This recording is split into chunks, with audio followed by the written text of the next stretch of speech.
Hi there, Malcolm here with my 229th Booktube video, and today I'll be bringing you my overall review of the Star Wars Legacy Volume 2 graphic novels.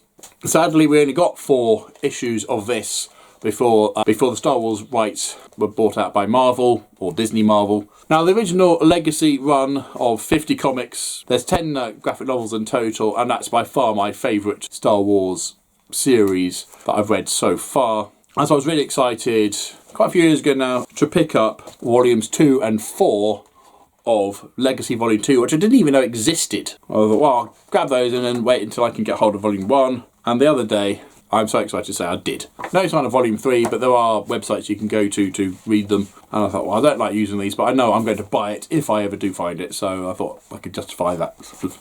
Now, the original Legacy takes place somewhat 140 years after the original trilogy. The Disney crap never happened. And we followed one of Luke Skywalker's descendants, an angry young man called Cade Skywalker, who was raised as a Jedi, captured by pirates, and very much has one foot in the light side, one foot in the dark side, whilst the galaxy is once again being torn asunder by the Sith under a new regime of the One Sith, headed by Darth Krayt, and there are literally hundreds of his Sith followers in that. And that was a really strong series, and it finished on a really good note.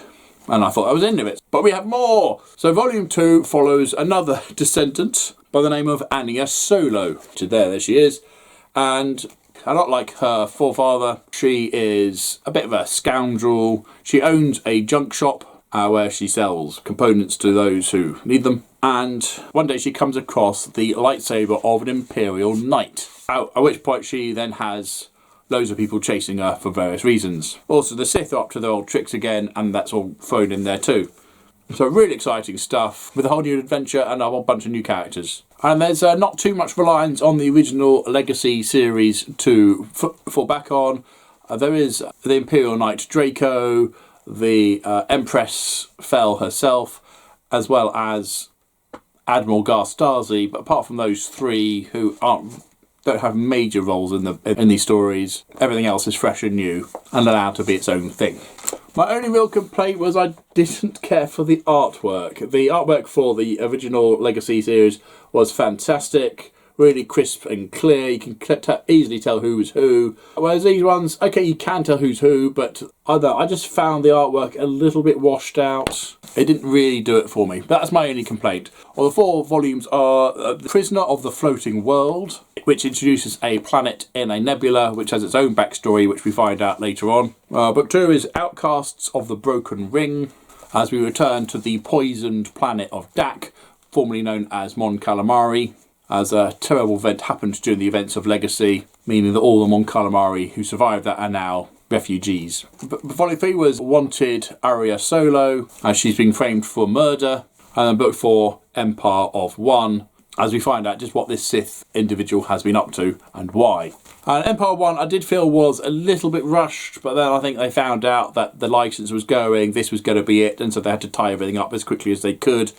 And it did feel like it was tied up a little bit quickly, but I understand the constraints that they were under because of that. I think they were expecting to have a slightly longer run than they did when they started. But then things change. Yeah, so there's lots of good twists, turns, revelations, lots of great action sequences, so callbacks to the original Legacy series, and some nice callbacks to the original films themselves, where Anya says, it's like I always say, who needs the Force when you've got a good blaster at your side? To which her friend says, are you sure you're the one that says that? And she responds, I'm sure I've said that before. Fun nods like that. And this final volume, again due to the short run, only features 3 of the collected comics, meaning the remaining stuff is a reprint of Legacy 0, the introductory facts about the characters and everything that was released before the original print run of Legacy, introducing all the characters and places.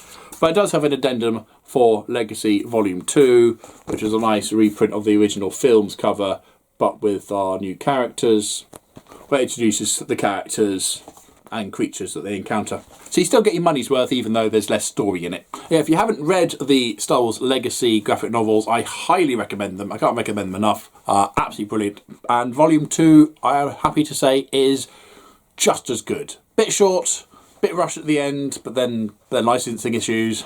and with a kick-ass female lead. Who can complain about that? So lots of great stuff there. So have you read any of those? Do you have a favourite legacy character? Comments below please, but as usual, if you have nothing nice to say, then please keep it to yourself. Thank you, and until next time, see you later.